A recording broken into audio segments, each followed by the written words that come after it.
A historic trip that changed the world. Each side would first mention their own positions, which were very vastly different, and then go on to say what they had in common.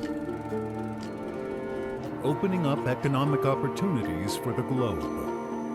The investment began to soar, the enterprises that were developed, the exchanges between the U.S. and China. So a rapidly growing China actually means a more rapidly growing world, a more rapidly growing United States. Both countries fostering cross-cultural connections to enrich their societies. We wanted to share recipes and to teach people to cook good Chinese food at home. Some real simple Chinese food, but still tastes good. And both collaborating to find common solutions. 当然，美国和中国其实大家都是同样一个愿景。那任何一个国家如果不能彻底的做到这个新能源，然后或者是做到这个交通或能源是向可持续方向去发展，那我们的愿景就不可能实现。A relationship renewed 50 years ago. 我希望我们中国的年轻人啊，应该深刻的来认识跟了解、理解百年未有的变局。Must now chart a new path forward. Peace, stability, and progress depends on the wisdom of both sides in discovering common opportunities. The Handshake, next on Big Story.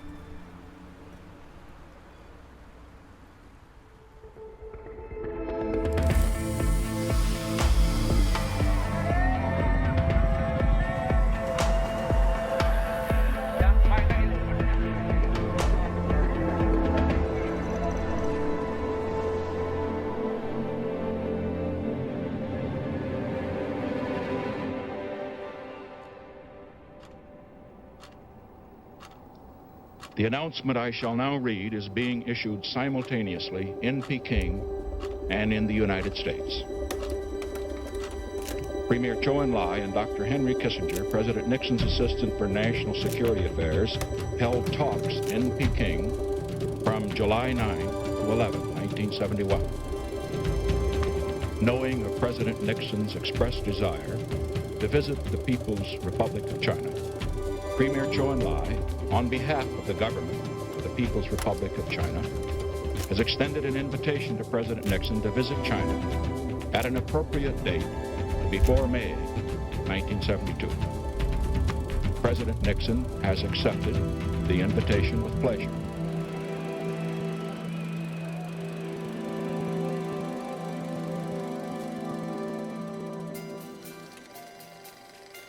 There can be no stable and enduring peace without the participation of the People's Republic of China and its 750 million people. In July 1971, President Nixon's then National Security Advisor, Henry Kissinger, made a secret trip to Beijing. It paved the way for President Nixon's historic visit the following year and marked the beginning of normalized relations between the two nations. When we arrived in China, it was one of the most important occasions of our lives. We had, at the time, a common adversary in the Soviet Union. The United States wanted to leverage an opening to China of some sort, not knowing where it would head, quite frankly. President Nixon, who really thought strategically about global affairs, did believe that China had to be brought into the world of nations again and not be isolated. It was too important a power, too large of a power. It had too much potential simply to be isolated and angry, as one way that President Nixon described. Years earlier, the groundwork for the historic visits was already being laid. In 1970, Mao Zedong invited American journalist Edgar Snow to stand with him at Tiananmen Square. A picture of them was published in the People's Daily. It was a message that Nixon was welcome in Beijing. In April 1971, the American table tennis team, which was competing in the World Championship in Japan, was invited to China. 周恩来总理在会见美国乒乓球代表团的时候说你们的来访打开了中美两国人民友好往来的大门，这个就后来称为乒乓外交。 Kissinger's trip was a few months later, in July of 1971. While in Pakistan, Kissinger pretended to fall ill and leave early from a state dinner. It was his cover to secretly board a plane to China. In Beijing, Kissinger met with Premier Zhou Enlai. When it came to Taiwan, the U.S. recognition of a one China policy was crucial for the talks to move forward. These meetings laid the framework for what would become the Shanghai Communique, signed during Nixon's trip in '72. 上海公报对最大的好处，也就讲我们是美方说明台湾海峡两边所有的中国人都认为只有一个中国，台湾是中国的一部分。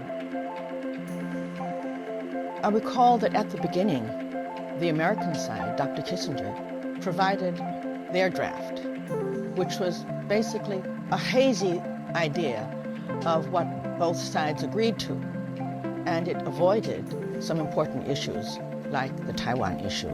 So Premier Zhou Enlai came up with a Chinese version, in which was the basic framework of the final communique. The framework was that each side would first mention their own positions, which were very vastly different, and then go on to say what they had in common.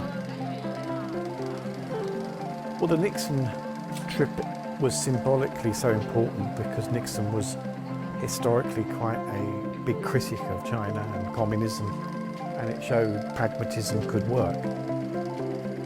1971年3月份，基辛格中期访问离开北京的那一天，联合国以绝对多数的票数恢复了中国在联合国的合法地位。这个就说明啊，世界各国绝大多数国家都欢迎中美改善关系，欢迎美国采取积极的步骤。 The importance of the relationship between our two countries remains crucial, and as in fact is more important even than in 1971.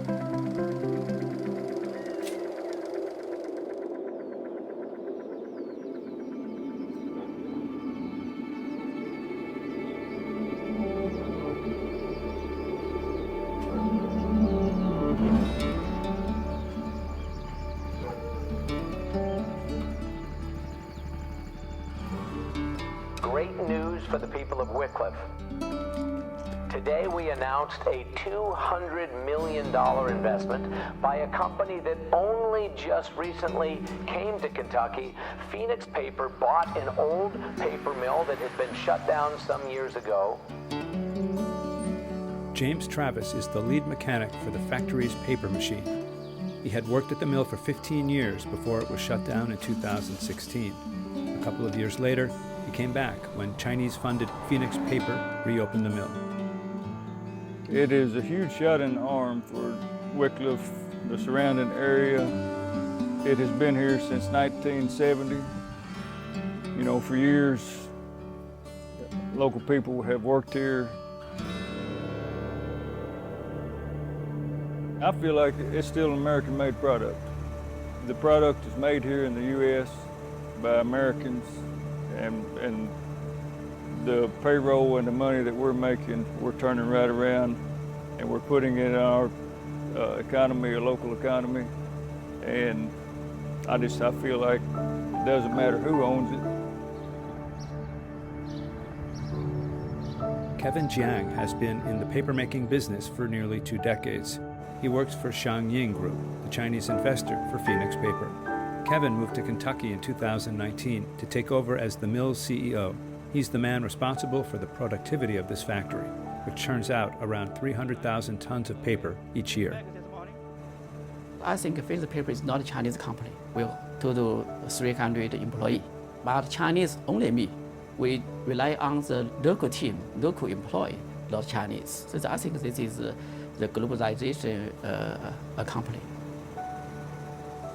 In China paper mill, we use this waste paper, produce the high quality paper and packaging to sell to our customer.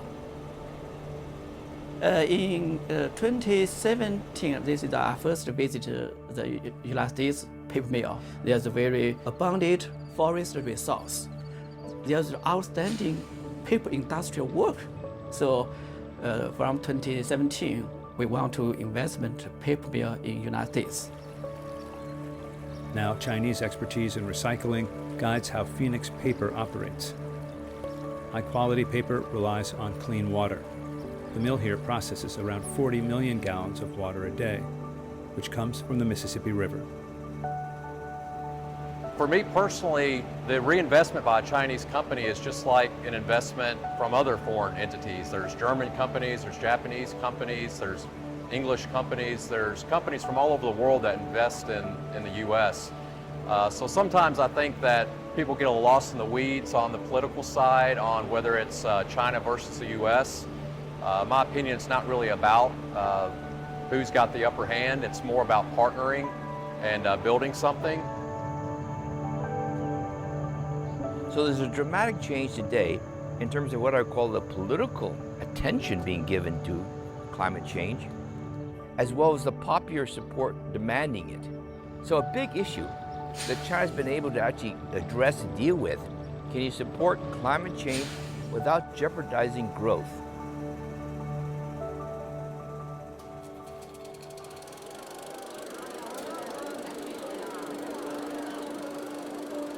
On February 21st, 1972, after months of secret negotiations, President Nixon arrived in Beijing. Dr. Kissinger's secret mission to China was basically to establish that there would be a presidential visit to China. So President Nixon's visit was the real highlight. The first handshake was between President Nixon and Premier Zhou Enlai on the tarmac. The main purpose of the trip was to open a relationship with China, and just by reaching across to shake each other's hands, we symbolized the beginning of that process. Almost immediately after landing, Nixon met face-to-face with Mao Zedong. The chairman actually fell ill before Nixon arrived. But still, the visit was scheduled, and Nixon was due to come, and it would not do if they did not meet. During the meeting, he did not look at all like a sick person. He was beaming, he was looking robust, and he joked with them. It was thought that this interview might just last for, say, 15 minutes. But actually it went on for 70 minutes, because I think they both had much to say to each other. It was an opportunity for the highest leaders of both countries to meet face to face and directly exchange views on how they saw the international scene and the relations between the two countries. It was a personal contact. And that, I think, set the stage for the development of future relations. President Nixon at the time was asked about its significance. He said it was the week that changed the world. People thought that was trite, that was banal, that was not significant. It turned out he was quite right. That trip was the catalyst for many of those changes. That trip opened the door for China to the world and enabled China to begin to play the important role that it now plays in global governance and global affairs.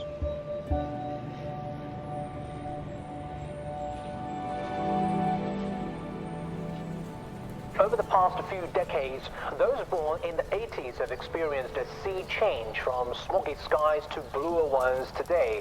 And that is why many are now contributing to further improving China's environment. One way is through the packaging industry. At Huazhong, Shangying, papermaking is not only big business, it's also a chance to clean up the environment. It's the parent company of Phoenix Paper in Kentucky. Located in Monshon City in Anhui Province, the plant uses recycled materials to make paper for packaging, newspapers, and industrial uses. In China, almost 50% of cardboard boxes shipped commercially are recovered for recycling. The company's goal is to improve those numbers and become the world's leading eco-friendly paper provider. The entire water cleaning system is a closed loop that starts at the Yangtze River. 这个造纸企业，是一个用水大户，它的水量的消耗也很大。我们的那个水全部取自于长江，我们在长江设置了一个取水蹲船，然后通过两条3.9公里的管线，输送到我们厂内，在清水处理厂进行一步处理，最终把那个合格的清水送给纸机，送给电厂进行一个生产活动，最终纸机电厂。产生的这个废水排放到我们废水处理厂，废水处理厂将纸机和电厂的废水处理完毕之后，达到国家标准排放。One sign that the water has been adequately cleaned, staff have successfully bred fish in an artificial pond filled with water treated by the plant. 我记得你刚来的时候，咱们这条路也没有吧？都是黄路，是吧？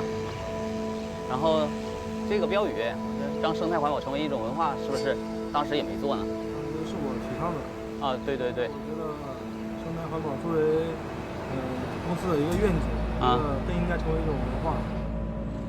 Engineer Qin Shiwei and his apprentice, Zhang Haichuan, get ready to set out for a full day of inspections. Zhang is a recent college graduate who studied environmental protection. 如果每个环保人在他的岗位，然后发一份热，是吧？发一份光的话，我相信这些光和热聚集起来，一定会成为我们所畅想的那种蓝天白云、山清水秀的那种景象。这个是我追求的一个东西。所以说我从高中到大学到现在工作，一直在从事这环保这一块学习，包括实践都是这一块。所以说我觉得，这个还是很有必要的，也是很光荣的一件事情。The treated water that returns to the Yangtze River is actually cleaner than the river water.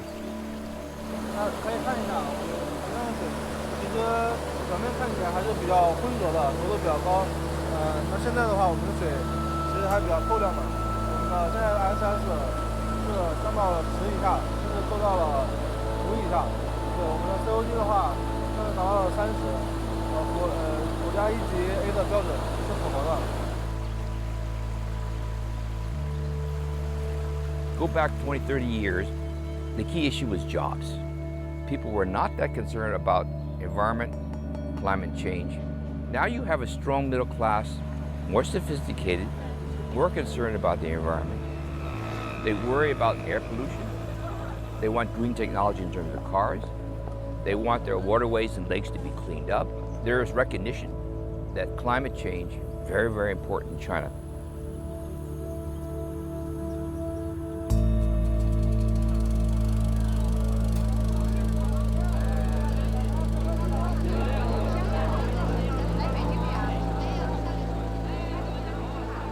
Nixon spent a week in China, visiting some of the country's greatest landmarks and interacting with Chinese residents.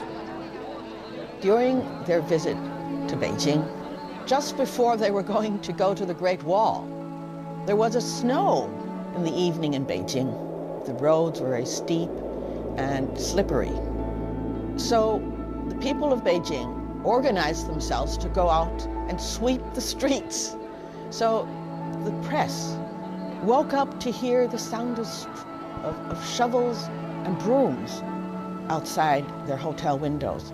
And when they looked out, they saw hordes of people there, each with a broom or a shovel, just cleaning the streets. I believe this shows how the Chinese people welcomed the American guests. And I think it was because they had great hope. They hoped that this would mean better relations. One of the results of our trip, we hope, may be that the walls that are erected, whether they are physical walls like this, or whether they are other walls, ideology or philosophy, will not divide peoples in the world.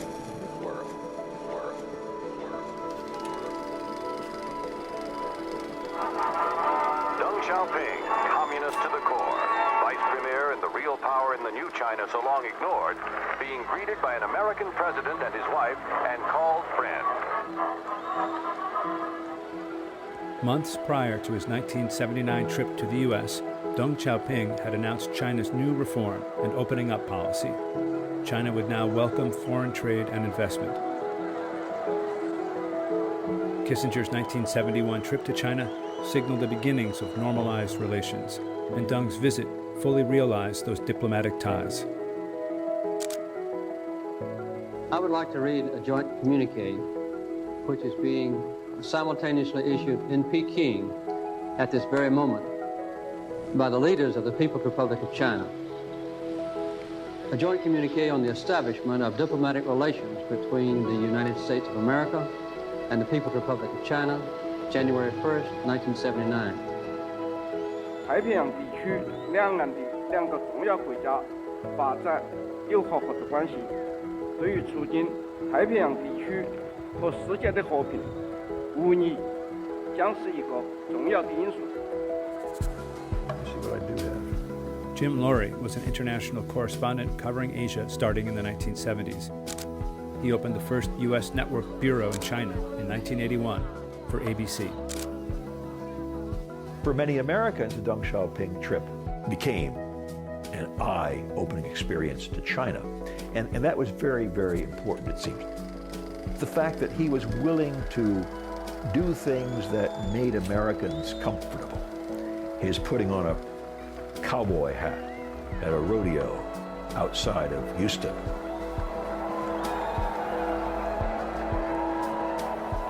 I would say that the thing that I remember most about his trip was his going to the Johnson Spacecraft Center. He gets into the space capsule, he looks around and he says, where do the astronauts go to the toilet? This is very much Deng Xiaoping, a real down-to-earth kind of guy. It was the first time that Chinese people had seen a lot of America on their television. There was very little on America on Chinese TV until Deng Xiaoping went to America. So that was really an eye-opening experience for both the U.S. and China. I think the U.S. and China was on a very strong path from 79 right through the 80s. And you could see it by the numbers of visitations, the investment began to soar, the enterprises that were developed, the exchanges between the U.S. and China. You see this enormous amount of goodwill that develops in the 80s. Started by ping pong match, cultural exchanges also flourished between China and the U.S. 大家好，我是郭杰瑞。大家好，我是郭杰瑞，我现在在纽约，我现在在成都。 Jerry Cowell is an American video blogger who makes Chinese-language cultural videos in both China and the U.S. He's amassed tens of millions of followers. Jerry is fluent in Mandarin and acts as a bridge between Chinese and American cultures. 从20岁的时候，一直有一个目标，就是我要注重我要会讲中文，我要交到很多中国朋友，我要就是我的生活有一部分有很多中国的部分，就是我对这个国家特别有兴趣。美国人觉得中国是怎么样的，中国人觉得是美国怎么样的，有很多误会，然后我要在纽约拍一些视频，给中国人看看美国是怎么样。大家好，我是郭追，我现在在纽约。今天是春节，你可以看看，就有很多人。想怎么让更多美国人去了解一下中国，去了解一下中国的故事，这是我差不多天天想。因为我觉得你需要了解一下美国人要看什么，用美国的角度在形容中国的当地的情况，而且你需要想一想内容，比如说每个美国人可能要看不一样的内容，所以你需要出很多不一样的内容。所以我真的要更多中国年轻人拍好的中国。中国手机目前在全世界真的很火，真的好多国家买中国的手机。所以我觉得今天的视频是特别有意思，而且是一个我很想做的视频，就是第一是看中国有一些品牌他们怎么在海外出名，这是第一。第二是我们可以进去工厂。我们今天去的工厂，特别有很多高科技的感觉，我从来没有看到这样的工厂，所以我一直在看，一直在问很多问题。所以一般是我拍的视频，不是一般是我拍的视频，是我自己有兴趣。我们可能没有很多方法去了解不一样的国家，你可能看电影什么，但是没有很多视频可能给你看看这个文化差异。然后我觉得我可以给大家看看这些差异。Hey Sheree, can you open your camera? One of the great things that's happened since 1979 is that there have been many more opportunities from a business perspective, from a cultural perspective, from travel, for all of us to get to know one another, but there's still work to do.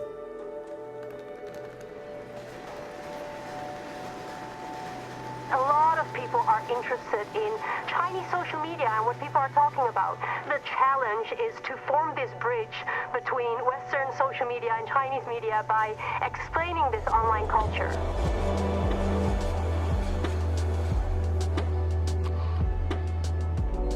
In 2010, Amy Duan moved from China to California to pursue a master's degree in communications.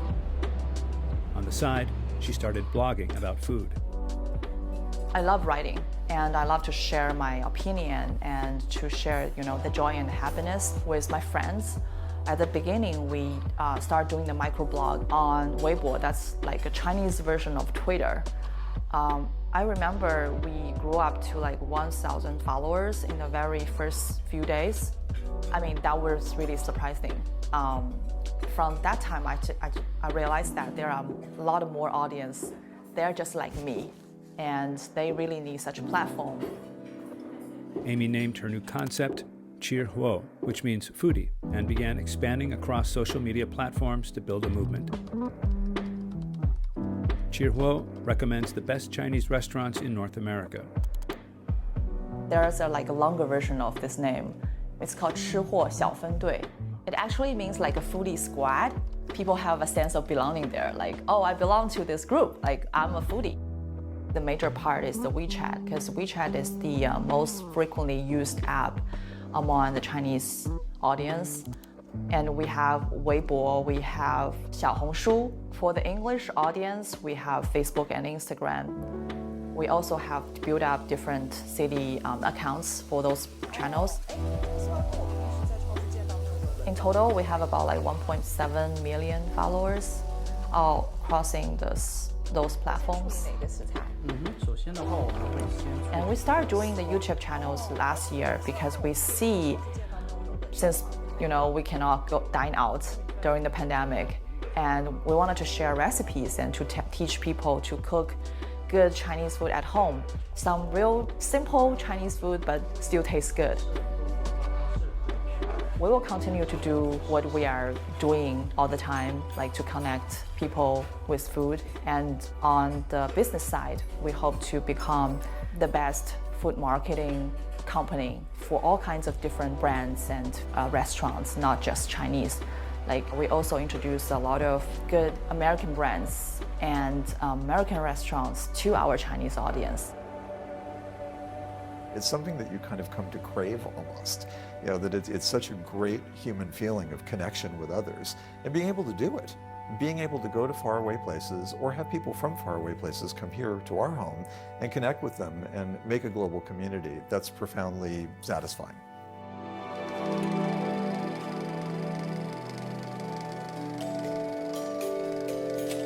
Since 1978, China has steadily opened up its economy to the rest of the world. But to be a truly global trading partner, China would need to join the World Trade Organization. The WTO is a trade rule-setting institution with 164 members as of 2021. It promotes fewer trade barriers, processes for trade disputes, in general, freer trade between member countries. This agreement exchanges membership rights for China in the WTO for economic opportunities for America in China. In 2000, the U.S. government passed legislation to normalize trade relations with China. In effect, the law was a show of support for China's entrance into the WTO. The next year, China officially became a WTO member. The accession of the People's Republic of China.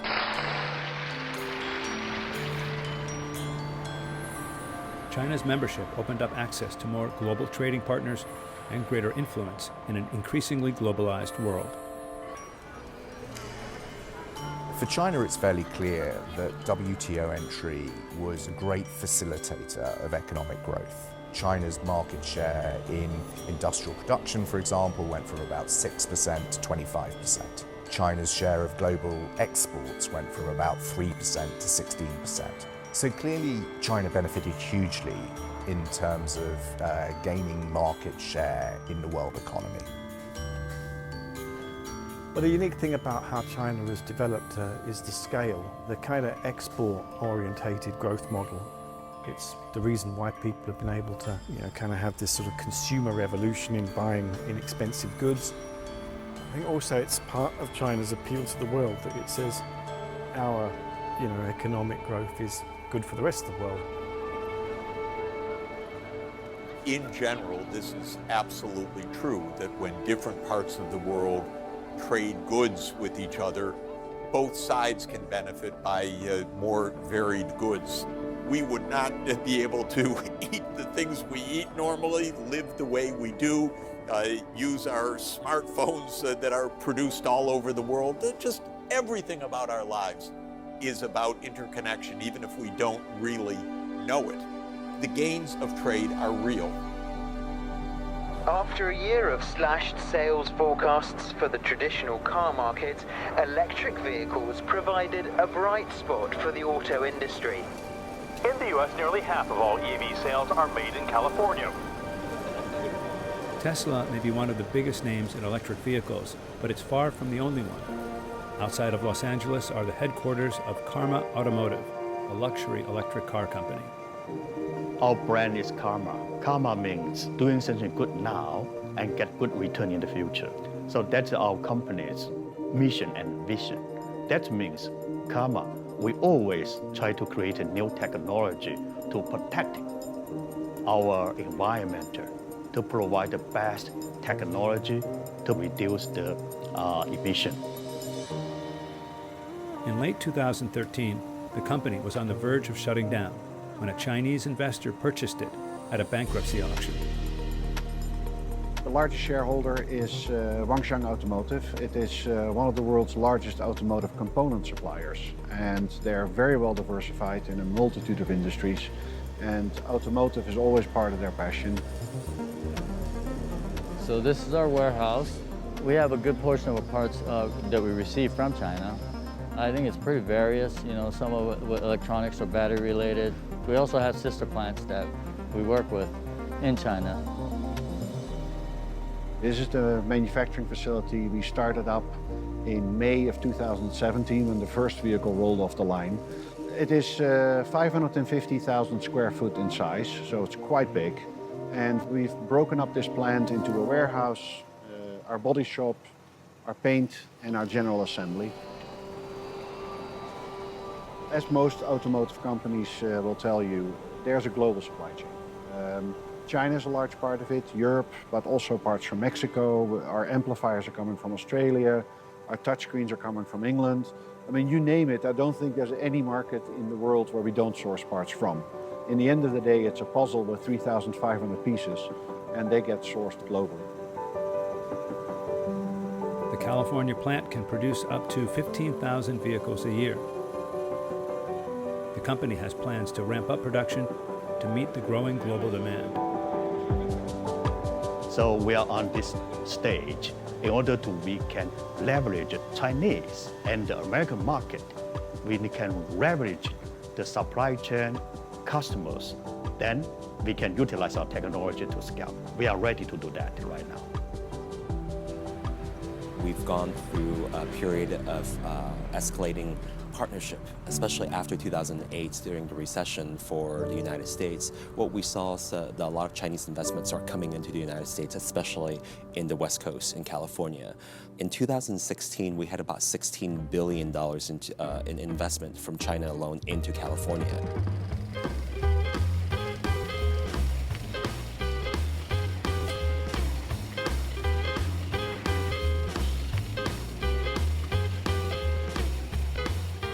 Nicknamed the Motor City in its heyday, Detroit was a vibrant, bustling metropolis centered on the automobile industry.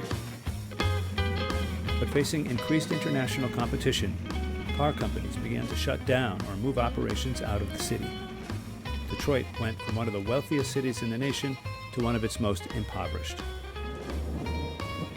Development today in Detroit's financial crisis. This has been decades and decades. The city is... And part of the reason that this is going to get nasty is, of course, There's no safety net for these people largely to fall back on. In 1950, had 1.8 million people, now 700,000. Dwindling, can't service it all, and they don't have the tax base to do it. Anybody with any 22 pages of terror. The city is... One former elected official who has deep knowledge of Detroit's finances. Anybody with any money has left town. A lot of people at that time were moving out of Michigan because there was no really jobs or anything like that. In 2007, Scott Kalkofen was a plant manager at ACH, an auto parts maker owned by the Ford Motor Company. That year, Ford announced it was getting out of auto parts. Whether ACH would close or become acquired by another company was up in the air. Just a ton of different things that are going through your head during that time as you're trying to make your house payments and you're trying to, fend for your family and things like that. So am I going to move out of state? Do I have to move my whole family? What am I going to do? I've been in the auto industry this entire time. How am I going to, translate my skills over into another industry? And then I mentioned to you Mike. Outside of Chicago, Pin Ni runs the U.S. division of Wangchang Group, a Chinese auto parts maker. Over the years, it's acquired several facilities in the Midwest, including in the Detroit area. I came here in 1992 as a student to Kentucky, and then I moved here in 1994 to start this business called Wanshan America Corporation. So I'm the president from day one. I'm still the president today. We have many customers. This could even go to Mexico, go to Canada, and some of them are even, we need to reship them to Europe as well. So there's all over the place. Very quickly, we saw so many synergies between U.S.-China, especially through the downturn back in the 2008, 2009. It's the same deal? Yeah, okay. In 2007, ACH was acquired by Niapco. Wansheng Group has invested in both Karma Automotive and Niapco. So it was depression to excitement in a matter of months. I was on the transition team, putting together what pieces of equipment are going to be moving to Niapco, what components from the suppliers are going to be switched over, and then how do we start getting all the suppliers on board. That type of coordination was really exciting. The plant makes drive shafts, a crucial part responsible for delivering power from the engine to the wheels. So we're looking at the manufacturing of drive shafts. We're trying to get any wobble, any distortion in that shaft to be removed so that when you're in your vehicle, you don't feel any vibration in your seat. After that's done, we're shipped off to the assembly plant. So in our particular case, we're shipping to Ford, GM, and Stellantis, going into F-150s, Silverado, Colorado Canyons, Navigators, anything that's a rear-wheel drive application and it's a truck is pretty much going to use a drive shaft. We've been in steady growth mode for Neapco. So we're approaching now $1 billion business globally. So that has been, tremendous amount of growth in the last 13 years, both through acquisition from our competitors, but also just growing what we already have. If I didn't tell you that Wangchong was the financial investor, you would have no idea that it was Chinese ownership that runs this. So I think it can work. There's a model that says that it can work, and we're proving that it can work. My question was, can you define what do you mean about American company? I said, is Apple an American company? But Apple doesn't make anything here. I make 90% of my product in the United States, in the 26 states. Every penny on our balance sheet is with the US bank here. So if I was not an American company, who is the American company? Globalization is a part of the human reality. It changes in its nature. Communications, transport, technology change in very dramatic ways that create new ways of living, but the interconnectedness one can trace throughout all of human history. Frankly, it's going to make us a much stronger, much richer nation. In 2018, former U.S. President Donald Trump signed off on tariffs on tens of billions of dollars worth of Chinese goods, from steel and electronics to soybeans and pork. So Oxford Economics estimates that the cost of the trade war and increased tariffs on China cost the US economy around $108 billion over 2018-2019. So at its peak, the trade war cost the US economy around 250,000 jobs. 中方呢将和国际社会一道站在历史正确的一边，共同维护多边贸易体制和规则。 A spokesperson for the American Farm Bureau also stated that farmers have lost the vast majority of what was once a $24 billion US market in China. The relationship started getting a bit more tense. We actually saw a drastic decrease in the amount invested here, contributed, of course, by the trade tension and trade war with China. And a lot of Chinese companies just didn't know what the future looked like for them if they continued to invest here. I think one of the big problems in this trade war is this view that progress on one side is at the expense of the other side. That is not the case. So a rapidly growing China actually means a more rapidly growing world, a more rapidly growing United States.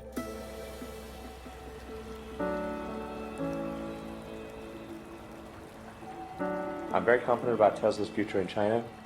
China, I think, long-term will be our biggest market, both where we make the most number of vehicles and where we have the most number of customers. 我加入特斯拉呢是这样，就是我2013年底的时候，我在美国去玩吧，我在这个洛杉矶，我当时坐在一个大巴车上面，然后通过窗子呢看到一辆，当时不知道是什么牌子的，一辆红色的。 然后绿灯亮了以后啊，那辆车唰就出去，所以我那种冲击特别大，因为我在汽车行业做了这么多年啊，查了很多资料，然后查到了特斯拉，这是一家美国的初创公司，他们在造这个电动汽车，那么目的是加速世界向可持续能源的变革，所以我当时就受到这个冲击啊，我说这个就是一个非常理想的汽车的应该有的样子。 因为发动机的排放比较多，而且呢，就是石油，大家知道是一个，肯定是一个，就是不可再生的能源，用光了可能用光了，那用一个什么样的能源能代替石油？所以这个就是一个可持续的那么一个能源，所以我当时觉得我应该投身于这个行业。Liu Yang owns a Tesla Model X, but instead of driving, carpools to work with colleagues, putting into practice the environmental values they believe in. 那 OKR 它主要的目的是激发大家的一个潜力。所以今天就是大家知道蝴蝶效应会很明显，对吧？就是一个南美洲的一个蝴蝶扇动了翅膀，引起了一个全世界的风暴。Opened in 2019, Tesla's Gigafactory in Shanghai is the company's first overseas factory. It's also China's first wholly foreign-owned vehicle manufacturing project. China is both the largest electric vehicle manufacturer and the largest EV market in the world. 特斯拉的进入其实是加快了新能源车产业链，中国的整个新能源汽车产业链的更快的成熟，以及更快的跟世界接轨。那当然，美国和中国其实大家都是同样一个愿景，正是因为我们要加速世界能源向可持续化方向去发展，那任何一个国家如果不能彻底的做到这个新能源，然后或者是做到这个交通能源是向可持续方向去发展，那我们的愿景就不可能实现。Working for Tesla, a global leader in EV production, Liu Yang sees a huge potential to make a difference. 我觉得特斯拉教会了很多东西，首先是责任感，就是对这个社会的责任。原来我们的这份工作其实就是说，你拿一份工作换一份报酬，对吧？你的工作付出多，人报酬也多。就是我们今天在做这份工作是为了这个人类的社会，对吧？不是在简单的为了一个产品或者一家公司。那这个公司、这个企业、这个组织，它在做一个对整个全球是有益的事情，帮助这个全球在切换能源，所以这个就是我们大家一起努力做的。The Chinese government has started to really push for renewables. They've created policies to promote this, such as ensuring that renewable energies will be purchased and making certain policy requirements for that, and providing subsidies to firms. And so they made a lot of progress in that area.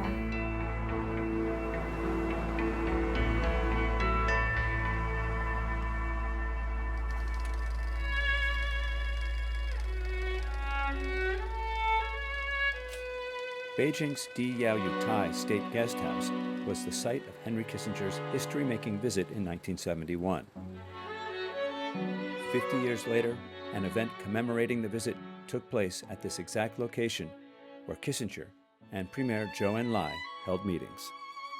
Both sides were committed to end the tensions that had characterized our relationship for 25 years. Translator Tong Wen-sheng and official note-taker Ambassador Liang Zongbao reminisced about the historic meeting.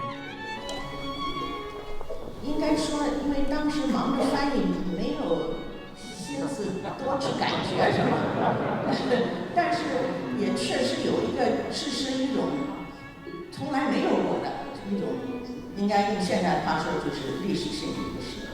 哎，居然是美国的高官到这儿来跟总理见面。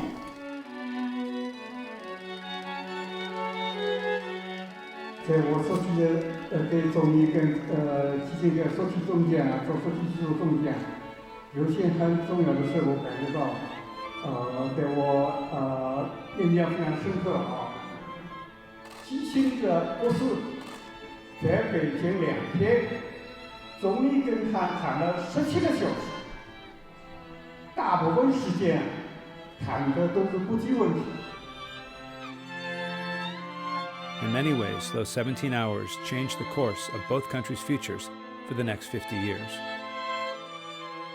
In that period, China has made spectacular progress economically and has become one of the great industrial, economic, and political powers in the world.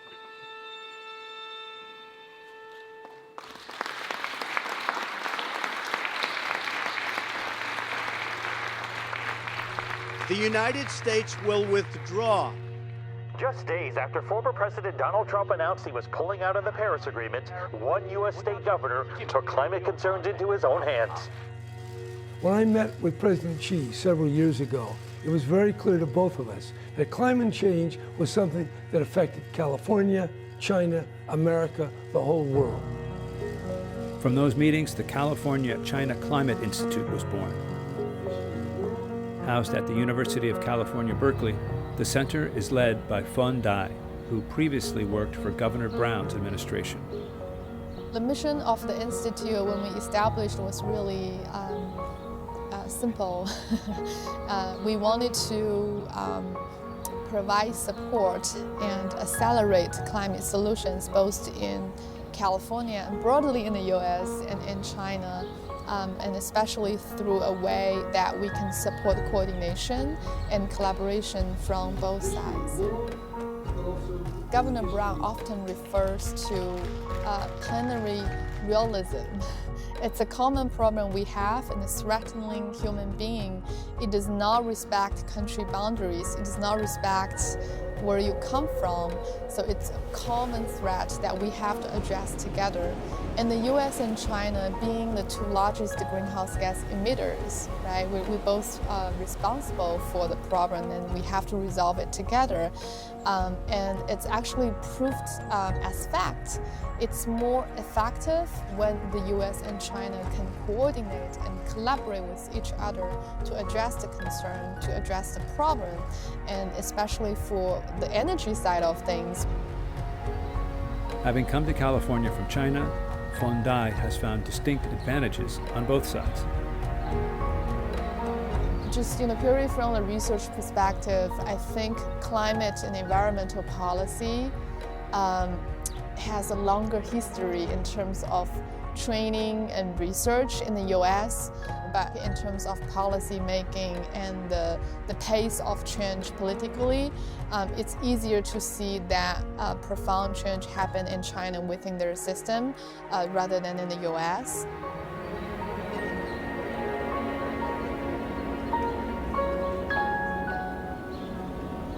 One climate culprit that both countries are having difficulty moving beyond is coal, an energy source that fueled the rise of the two economic powerhouses. One example that we often use is for China to phase out coal, retire coal power plants. It's a really hard transition. So that's the United States. We need to get rid of oil, right? It's so hard to reduce our consumption of oil and our reliance on fossil fuel. So I think there are definitely things they share in common, and both the realization of how bad we are and how urgent we need to change the behavior. Fun Dai believes the Climate Institute symbolizes a mutual recognition of a shared and urgent burden, and a bold step towards scientific solutions that will benefit both countries and the wider world. If California zeroes out its carbon emission, it's only 1% of the total carbon emission in the world. But if you count US and China, that's the game changer, right? So I think the impact is what it makes this relationship so vital and what it makes the collaboration and cooperation so important. I think it's definitely the impact domestically and globally what they could do.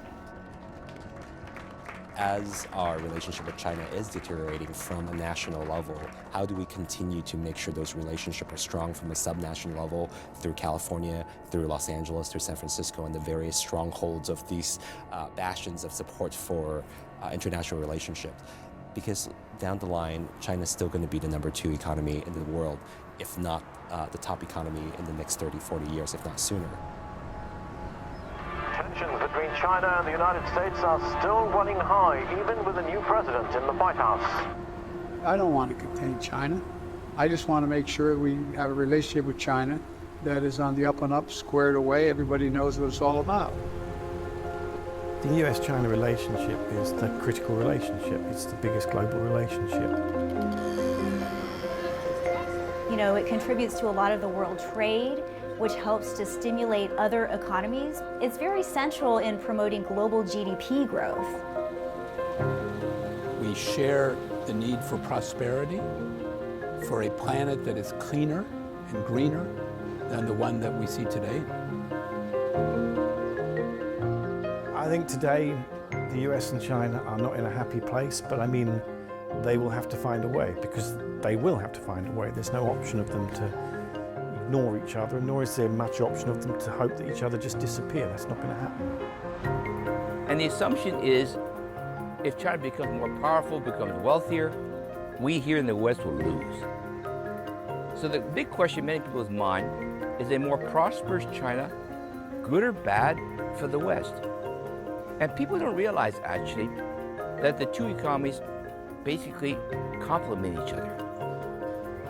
And we partner with China in so many domains. We disagree on many things, but I think we have all lost a bit of perspective of how much we have in common. I take an optimistic look at the future. When you look at history in the long view, you will see that it always goes forward. There's no way back. There always are new problems that have to be solved. And by solving the new problems, we make progress and we go forward. So here we are, 50 years later, in a situation in which the need for cooperation has not diminished. Peace, stability, and progress in the world depends on the wisdom of both sides in discovering common opportunities. And that spirit, I hope, will be preserved and strengthened in the decades ahead.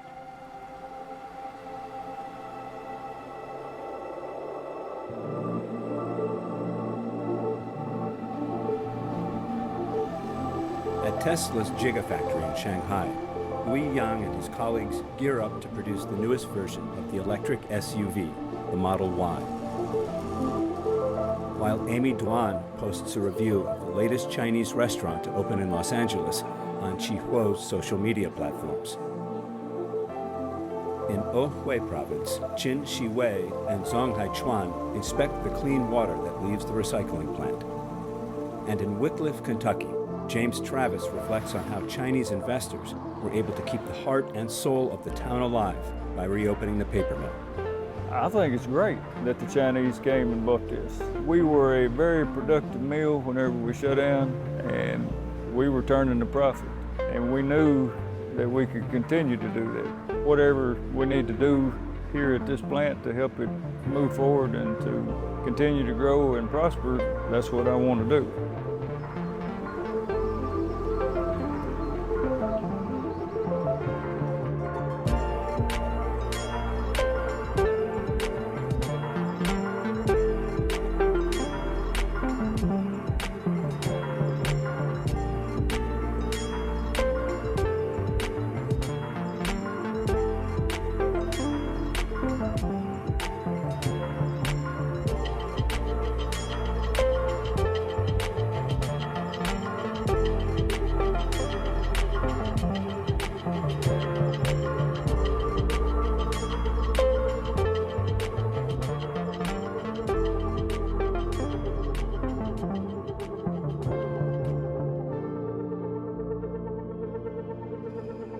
For more on this episode, go to america.cgtn.com/big story.